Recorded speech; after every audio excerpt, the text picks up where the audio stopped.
Well, first of all, thank you so much for joining us today. I think this is going to be a really great conversation, and I'm really excited to hear about how all these changes to the UK immigration policy have impacted you and your test takers, and how you're navigating this process.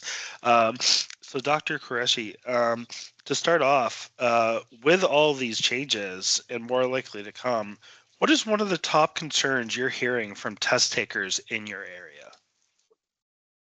uh, Top concerns by the test takers? I mean, what they are telling about the tests being administered, or what do you mean by concerns? Hmm. Concerns about like all the changes to the visa policies and you know, Yeah, well, limits around that. yeah, as you know that the test takers are, directly affected by the visa policies. So it depends on sector to sector. As you know, the UK and Australian sectors are quite changes in the last couple of months and a year. So they are quite restrictive. So the test takers and they are concerned about the visas and everything. And the visa fees have been increased manifold in some sectors, like in Australia. And similarly, in UK sector, there are more restrictions are in place, so the numbers are gone down in terms of test takers and also in terms of overall enrollments at the university. So similarly, the test takers are concerned about the costs associated, and some then in the news coming in from the UK sector primarily about the post-study opportunities, the situations there. So the test takers are looking into that with caution. Beside that, they are also concerned, I think, due to the issues with the online testing, because many of the online tests are not accepted now by the universities and also by the various governments and visa offices. And so these online tests are somewhat have problems in their security and compliance. So they are being discouraged at majority of destinations and universities. And so the test takers who are looking for the online options due to one reason or another, they are concerned that they have to register the test and obviously go to the test center. And then all the testing in Pakistan, particularly, now shifted towards computer-based test. So in computer-based test, students are having an option, and Naeem may agree with me because some of the students who are coming from smaller cities and some rural areas, they have issues with the typing on computers, or they are afraid of sometime doing a computer. So paper-based testing was also always popular. So we are witnessing that. These are some Thank of you, the Dr. Qureshi. Yeah. Yeah, I mean, definitely a whole host of issues there, and the changes to the visa requirements are certainly adding on to that. Neem, name, do you are you seeing similar issues around like the tests, access to the tests, or applications, or are you seeing anything slightly different? Well, I agree with Dr. Sama. Of course, he has covered every point that is a concern of any test taker. I believe that we divide test takers in like people looking for student visa and for skilled worker visa or spouse visa. So they have different concerns when we speak about the concerns of test takers.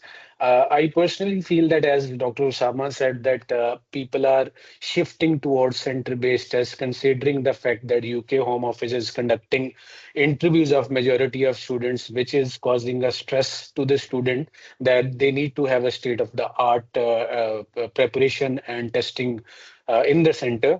And universities are now being reluctant in accepting those tests. Obviously, it's a big concern. Another example, because I do operate in smaller cities as well, so test center accessibility is also a concern here, because majority of the test centers are located in bigger cities, while students, when they are discussing about computer-based testing, they don't have as much access as they should have in Pakistan. So I believe that accessibility is another issue that we can discuss on while we are talking about issues of students. Another thing which is a concern for test taker is that now medium of instructions was very popular a few months back, but after the new policies, it is being reduced to a significant extent that now students are. So it is again because it's kind of a cost saving for any test taker. So now they have to spend on that, and they have to give any English language test before they get admission in anything. Absolutely. Well, thank you so much. And Dr. Qureshi touched on this a little bit with students looking at other destinations. But Naeem, Yeah. uh, have you seen these changes impact like your test takers on their desire to go to the UK at all? Or are you still seeing like a stronger Not really. desire, or is it more spread Uh, out? Not really. I don't believe that it has impacted the students' demand from Pakistan, considering the fact that majority of the hot destination borders are very tightened for students nowadays. So I believe for someone it can be a choice, and for someone it's the only option. So it doesn't impact a lot of demand in our area. Yeah. Okay, great. Thank you. Dr. Qureshi, do you want to add any additional thoughts on Yeah, I attitudes think towards going that to the the UK? yeah, so the students' demand is still they are. I agree with Naeem on a broader term that students have the trend to go to UK, but obviously with more destinations in and more competitive countries or other governments are pushing in, they are having now more options, or at least they are looking or more options. So UK trend is always there and will remain due to the very strong communication between the UK and Pakistan, and with a very dating back to last 50, 70 years. But students are moving towards other destinations, I may add, apart from the UK. So there is some thing that the students are looking for other options. Or obviously, with the test takers, if they are applying to some other countries, obviously they can see the list. So being a Cambridge English Center, we are receiving many inquiries for other tests, which we were not receiving in the past couple of years, because those tests are accepted by many European universities. So they are, as saying, to applying to other destinations. And I think the UK trend will continue, although the numbers have been a little bit now tighter and lesser as compared to the last year, as we were told by many industry stakeholders. Excellent, thank you. So even with that strong connection with the UK still and those partnerships, have either of you noticed like any shift in attitude towards the UK amongst test takers, like any like is this, you touched on this a little bit, but is it still like a super desirable destination, or people like kind of like on an individual level veering away from it more? Well, I think that the UK is still one of the most popular, or we can say one of the most popular study destination. But there is some seismic shift, like as Nai mentioned very rightly, shifting from the online testing or MOI to the center-based testing. That is the one area in which the students are compelled to do that due to the restrictive policies of universities and also the UK Home Office. And then there is some other changes in terms of students that they want to go to UK, but obviously now the feedback are coming from the UK students, and there are some issues in the UK in terms of students switching to other work routes after arriving, as you mentioned. So, and the situation with the post-study visa, dependent visa, and all of this. The students are now looking for other. So there is some desire to go to study abroad. It always there.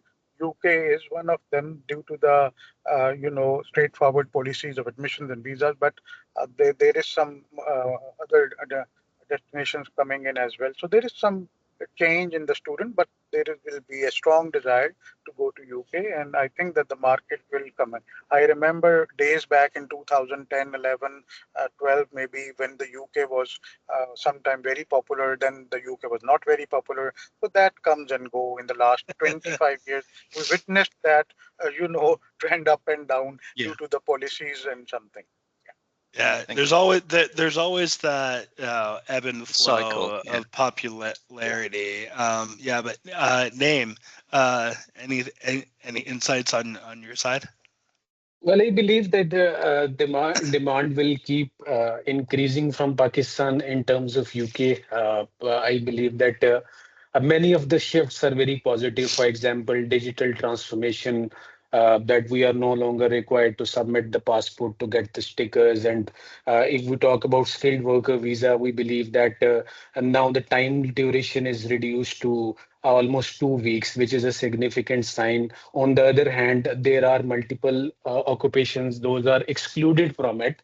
So still, I believe it will balance the demand from Pakistan, while few of the people will get out of the race due to the occupation being not in the list. On the other hand, the fast and prompt responses are still encouraging people to apply for that. For student visa, I believe that these things will keep increasing the demand because universities are marketing here with high intensity. Uh, I can understand that people are still looking for other options as well. But for in my perspective, UK demand will increase in 2025 and also in 2026, considering the fact I was reading the policies and I was seeing that they are trying their best to attract the talent that they are lacking in UK. For example, engineering and certain professions that they are lacking in UK, they are and post Brexit, I believe that it will keep increasing the demand. Okay. That is actually interesting because I was about to ask like what you foresee happening, like in your own opinion, for the rest of 2025 and 2026. So you think that um, demand for the UK is going to increase. Dr. Qureshi, what are your thoughts on that? Do you see any trends for the rest of the year?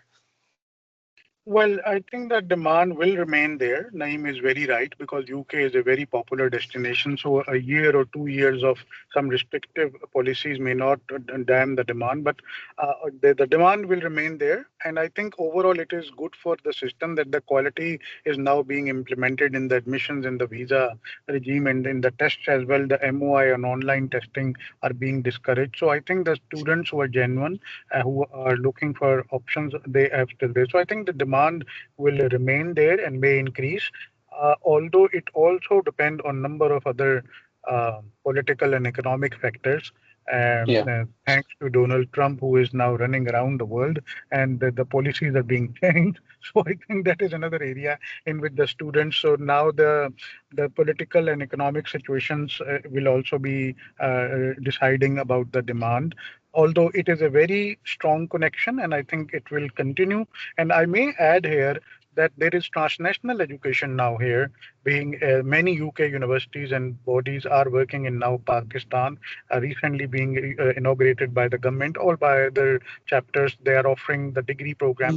And so that also fuels the demand more because the students can complete a UK qualification here and they can go to top up or a postgraduate in the UK because they. Okay. Yeah. Sorry, we keep losing you there, but that is an interesting trend going into next year. And we are coming near the end of our conversation, and this has been really insightful. And I would actually love to have a follow up at some point with both of you together, individually, whatever. Just to see how the landscape keeps changing over the next few months. But before we go, what's one piece of advice that you are telling or would tell test takers right now as they navigate the UK visa process? Well, the very first is that they have to prepare for the tests, and obviously, they have to prepare the document and plan well in advance.